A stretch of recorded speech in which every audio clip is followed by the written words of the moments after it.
Bismillahirrahmanirrahim. Wa yajibu jeung wajib bihaqqihi ta'ala dina hakna Allah ta'ala naon al-qidamu sifat qidam hartosna Allah teu aya mimitina. Wa maknahu jeung ari hartina sifat qidam annahu la awwala lahu ta'ala. Annahu sanyana Allah la awala eta teu aya mimitina lahu pikeun Allah ta'ala. Wadiduhu jeung ari lalawananana sifat qidam al hudusu eta hudus hartosna Allah aya mimitina. Wa dalilu jeung ari dalilna ala dalika kana sifat qidamna Allah annahu lau kana hadisan lahtaja ila muhdisin wa huwa muhalun.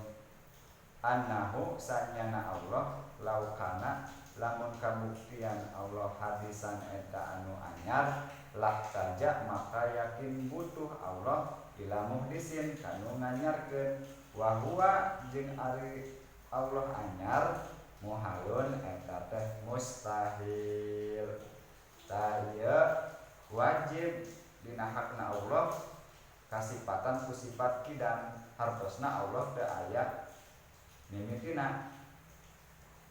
Lalawanan sifat qidam teh naon? Al hudusu Allah aya mimitina. Dalil cek akal anu nuduhkeun kana sifat qidamna Allah lamun bukti Allah eta teh anyar maka Allah butuh kanu nganyarkeun. Sedengkeun ari Allah anyar muhalun eta teh mustahil cek dalil akal.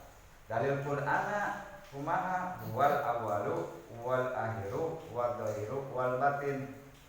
Hartosna ari Allah eta anu awal teu aya kawitna anu akhir teu aya tungtungna. Quran surat Al-Hadid ayat 3.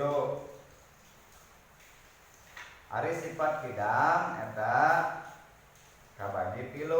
Nu kahiji qidam idopi nyaeta lilana disarandekeun kanu sejen saperti lilana bapa ku pedah disarandekeun ka anak. Kadua qidam zamani nyaeta lilana hiji perkara ku pedah geus lila waktuna tapi dimimitian ku eueuh heula saperti lilana ieu alam dunya. Nu katilu qidam dati nyaeta lilana henteu dimimitian ku eueuh heula jeung henteu disarandekeun kanu sejen saperti qidamna Gusti Allah.